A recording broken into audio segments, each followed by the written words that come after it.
Hello friends, welcome to home study channel. Home study channel में आप लोगों को स्वागत है। सबसे पहले चैनल को सब्सक्राइब कर दीजिए। सब्सक्राइब करने के बाद राइट साइड में जो बेल का बटन दिखाई दे रहा है इसको ऑन कर दीजिए, क्योंकि नेक्स्ट टाइम में हम लोग जब भी वीडियो अपलोड करेंगे आप लोगों के पास तुरंत नोटिफिकेशन पहुंच जाएगा। Thank you. Hello guys, welcome back to our channel. और इस चैनल में हम लोग आज से क्लास 8 आईसीएसई की जो केमिस्ट्री है वो आज हम लोग कवर करेंगे। So let's start. फर्स्ट जो चैप्टर है वो है matter. So what is matter? Matter make up all the things in the universe. It occupy space and mass. मतलब कोई भी चीज़ यूनिवर्स में जिसका मास है, स्पेस है, उसे ही हम लोग क्या कहते हैं? मैटर कहते हैं। Matter is made up of tiny particle called atom. जो एटम का जो छोटा छोटा पार्टिकल है उसे ही मिलाकर हम लोग मैटर तैयार होता है। तो what is atom? Atom is the smallest particle of element. जो एलिमेंट्स का जो सबसे छोटा जो पार्टिकल है उसे ही हम लोग क्या कहते हैं? एटम कहते हैं। एंड एटम एक ग्रीक वर्ड है जिसका मीनिंग है इनडिविजिबल। मतलब हम लोग और एटम को डिविजिबल नहीं कर सकते क्योंकि ये सबसे छोटा पार्टिकल होता है। Then atoms combine to form a molecule. Molecule atoms को कंबाइन करके ही मॉलिक्यूल तैयार होता है। The atoms of the molecule are tightly pack in solid and loosely pack in liquid and gases. जो मॉलिक्यूल और एटम होता है वो सॉलिड्स में टाइटली पैक होता है एंड लिक्विड और गैस में लूजली पैक्ड होता है। तो मैटर का जो 3 स्टेट है वो है सॉलिड, लिक्विड एंड गैस। तो चलो वो हम लोग डिस्कस करते हैं। Solid. The intermolecular solid that is solid. The intermolecular force is the strongest in solid. Solid में intermolecular force क्या होता है? Strongest होता है। सबसे liquid और गैस से सॉलिड में जो इंटरमोलिकुलर फोर्स होता है वो सबसे स्ट्रॉन्गेस्ट होता है। So the intermolecular space between the molecules in solid is practically absent. मतलब इंटरमोलिकुलर स्पेस, मॉलिक्यूल्स एक मॉलिक्यूल से एक मॉलिक्यूल में इंटरमोलिकुलर स्पेस एकदम से नहीं होता है सॉलिड में। And molecules are closely packed, hence the molecules in solid hardly move about, they only vibrate about their position. Next है लिक्विड। लिक्विड में क्या होता है? The intermolecular force of attraction in liquid is not as the strong at the solid. क्योंकि intermolecular force of attraction liquid में solid में जैसे intermolecular force strongest होता है तो लिक्विड में उससे थोड़ा कम होता है।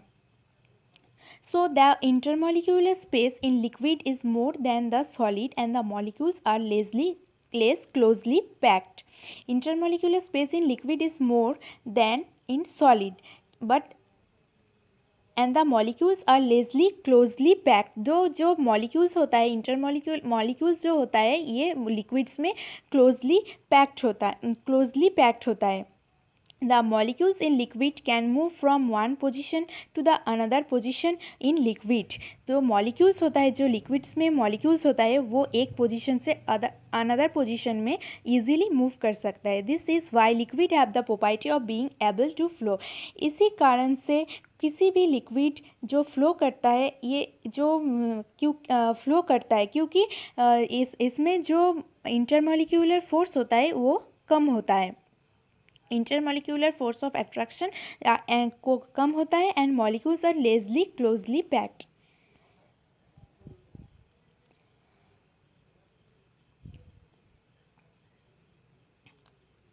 नेक्स्ट है कि gases. The intermolecular force of attraction is the weakest in the gases. Intermolecular force gases में एकदम से ही नहीं होता है. So the intermolecular space is gases in the largest in comparison to liquid and solid. So intermolecular space जो होता है वो solid and liquid से गैस में बहुत ज़्यादा होता है, इसलिए गैस हमारा यहाँ पर randomly मूव करते रहते हैं. The molecule in gases also frequently collide with each other and with the side of the container in which they are kept. जिस भी कंटेनर में अगर गैस रखा हुआ होता है तो ईजिली ये कोलाइड होता है ईच अदर, एक मॉलिक्यूल से और एक मॉलिक्यूल में ईजिली कोलाइड हो सकता है. नेक्स्ट जो है वो है कि why does a change of state occur, मतलब सॉलिड से लिक्विड और लिक्विड से गैस, ये चेंज कैसे होता है, क्यों होता है। तो चलो वो पढ़ते हैं कि वो है when a solid is heated its molecule gain kinetic energy and become very active. Why मतलब when a solid is heated, मतलब किसी भी सॉलिड को अगर हम लोग हीट करें तो वो जो मॉलिक्यूल में काइनेटिक जो मॉलिक्यूल्स गेन काइनेटिक एनर्जी, मतलब मॉलिक्यूल में काइनेटिक एनर्जी आ जाता है and become very active, and वो जो मॉलिक्यूल्स है वो बहुत एक्टिव हो जाता है। The molecule try to overcome the intermolecular force of attraction, so they vibrate faster and start to move and the intermolecular space between them increases। मतलब ये जब हम लोग किसी भी सॉलिड को हीट करें तो उसमें काइनेटिक एनर्जी आ जाता है, तो वो फर्स्ट वाइब्रेट करता है एंड उसका जो मॉलिक्यूल्स में इंटरमॉलिक्यूलर स्पेस होता है वो स्पेस इंक्रीज होने लगता है। कि आप लोग इस पिक्चर में देख ही सकते हो कि यहाँ पर हीट हो रहा है, इसको अगर हम लोग हीट करें किसी भी सॉलिड में, ये जो इंटरमॉलिक्यूलर स्पेस है सॉलिड में ये बहुत ही क्लोजली पैक्ड होता है। अगर हम लोग इसको हीट करें तो इसमें जो स्पेस है वो चेंज हो जाता है, थोड़ा इसमें स्पेस आ जाता है जो मॉलिक्यूल्स में, तो ये इंक्रीज़ हो जाता है। If the temperature continues to increase at a certain point, the intermolecular space between the molecules of the solid increase and the intermolecular force of attraction decrease।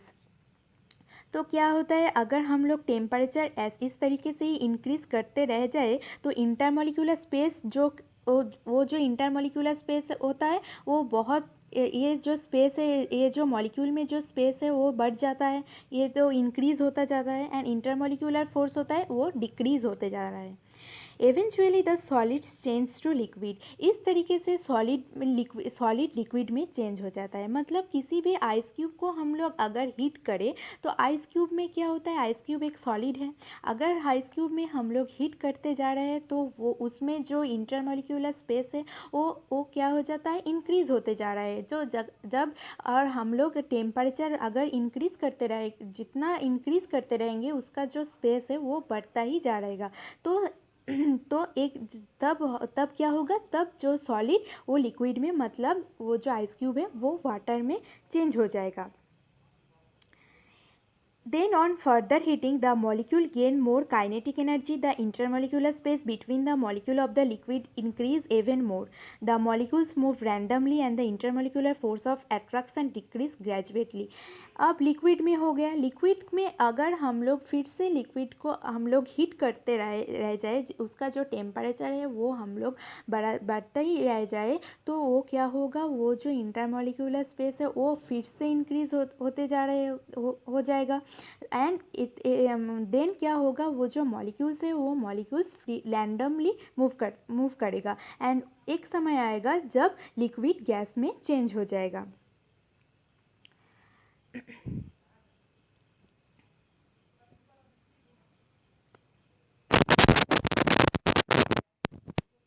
Similarly, when the temperature is decreased, अब तो हम लोग पहले हम लोग क्या कर रहे थे, टेम्परेचर को इंक्रीज करते जा रहे थे, लेकिन अगर हम लोग क्या करें, जो टेम्परेचर है उसको डिक्रीज कर देंगे तो the molecules of the substance lose kinetic energy gradually and slow down.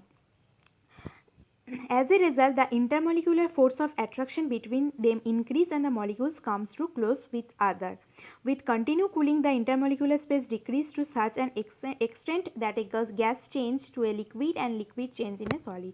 अगर हम लोग टेम्परेचर को डिक्रीज करते रह जाएंगे तो क्या होगा, वो जो इंटरमॉलिक्यूलर जो फोर्स ऑफ एट्रैक्शन है मॉलिक्यूल्स में वो क्या हो जाएगा, क्लोज हो जाएगा। तो गैस में तो इंटरमॉलिक्यूलर फोर्स नहीं होता है, लेकिन हम लोग अगर कूल डाउन करते रहेंगे, जो टेम्परेचर है उसको डिक्रीज करते रहेंगे, तो वो क्या होगा, वो उसमें जो इंटरमॉलिक्यूलर फोर्स है वो क्या हो जाएगा, इंक्रीज होते जाएगा, तो वो लिक्विड में आ जाएगा। लिक्विड में एंड जो लिक्विड को हम लोग फिर से टेम्परेचर डिक्रीज करते रह जाएंगे तो वो फिर से उसका जो इंटरमॉलिक्यूलर फोर्स है वो फिर से इंक्रीज होकर वो सॉलिड में आ जाएगा। इस तरीके से हम लोग गैस से लिक्विड, वाटर को फिर से कूल डाउन करते करते सॉलिड में चेंज हो जाता है।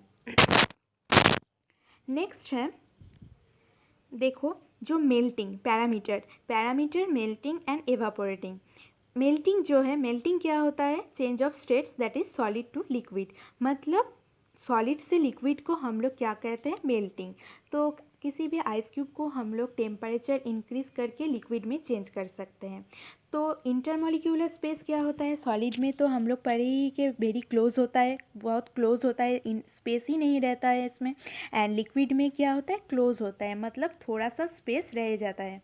इंटरमॉलिक्यूलर फोर्स सॉलिड में क्या होता है, स्ट्रॉन्गेस्ट, सबसे स्ट्रॉन्गेस्ट होता है, एंड लिक्विड में क्या होता है, नॉट सो स्ट्रॉन्ग।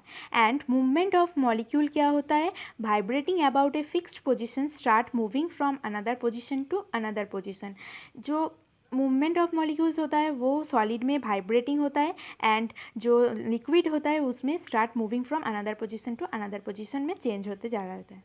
नेक्स्ट होता है एवापोरेटिंग क्या होता है, एवापोरेटिंग होता है कि लिक्विड से गैस में जब हम लोग चेंज करते रहते हैं, इसे हम लोग एवापोरेटिंग और बॉयलिंग कहते हैं। इंटरमॉलिक्यूलर स्पेस जो एवापोरेटिंग लिक्विड में होता है वो होता है क्लोज होता है, एंड जो गैस में होता है वो इंटरमॉलिक्यूलर स्पेस यहाँ पर नहीं होता है। Intermolecular force not so strong liquid में, एंड गैस में एकदम से वीक होता है।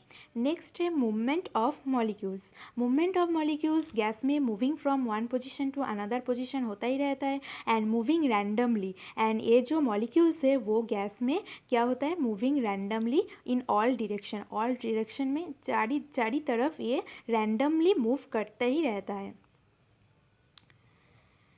नेक्स्ट है condensation. What is condensation, that is gas से लिक्विड में जो चेंज होता है उसे ही हम लोग क्या कहते हैं, कंडेंसेशन कहते हैं। एंड इसमें इंटरमॉलिक्यूलर स्पेस तो गैस में ही तो पड़ा ही के फार अपार्ट होता है, और लिक्विड में तो क्लोज होता है। इंटरमॉलिक्यूलर फोर्स वीक होता है गैस में, एंड जो लिक्विड होता है उसमें not so strong. And movement of molecules जो गैस होता है moving randomly in all direction and start moving from another position to another. And freezing क्या होता है, फ्रीजिंग जो होता है वो होता है लिक्विड से सॉलिड में चेंज जो होता है उसे ही हम लोग क्या कहते हैं, फ्रीजिंग कहते हैं। And intermolecular space, intermolecular force liquid and solid में, एंड मूवमेंट ऑफ मॉलिक्यूल्स। तो चलो नेक्स्ट जाते हैं। नेक्स्ट है कि law of conservation of mass. ये जो law of conservation of mass है ये फॉरवर्डेड बाय एंटोनी लेवोसियर द्वारा ये क्या लॉ को किया गया है। तो क्या कहते हैं इस लॉ में, it state that matter is neither created और not destroyed during a chemical reaction. मतलब कोई भी केमिकल रिएक्शन में मैटर नाइदर क्रिएटेड और डिस्ट्रॉयड, ना तो क्रिएट होता है ना तो डिस्ट्रॉय होता है किसी भी केमिकल रिएक्शन में matter. This means that there is no change in mass during a chemical reaction. मतलब किसी भी केमिकल रिएक्शन में मास का चेंज नहीं होता है। एक स्टेट से अगर अनदर स्टेट में जा रहा है, सॉलिड से गैस और चेंज हो रहा है, तो उसका जो मास है वो सेम ही रहता है। In the other word, the mass of the product equals the mass of the reactants in chemical reaction. मतलब जिस प्रोडक्ट का जो एक केमिकल रिएक्शन होता है जो पहले था, उसका रिएक्टेंट्स के बाद जो नया जो तैयार हो रहा है उसका भी मास सेम ही रहता है, नया जो प्रोडक्ट्स हो रहा है उसका भी सेम ही रहता है। जैसे कि देख लो मैग्नीशियम प्लस ऑक्सीजन होता है, क्या हो रहा है, मैग्नीशियम ऑक्साइड। तो मैग्नीशियम प्लस ऑक्सीजन का जो मास है ये केमिकल रिएक्शन के बाद जो मैग्नीशियम ऑक्साइड जो तैयार हो रहा है इसका भी मास सेम ही रहेगा। In a change of the composition of substance occurred, but there is no overall change in mass. वो जो मास का चेंज कभी नहीं हो रहा है, जो पहले था बाद में वही रहता है। For example, a magnesium burns in oxygen to produce magnesium oxide.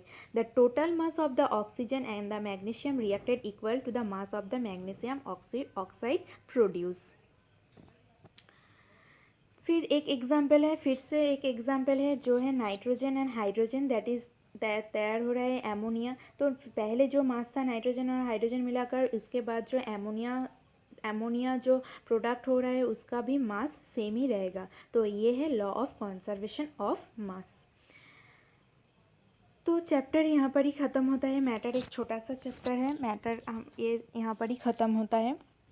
Next जो सेकंड चैप्टर है वो हम लोग नेक्स्ट क्लास में डिस्कस करेंगे। Thank you.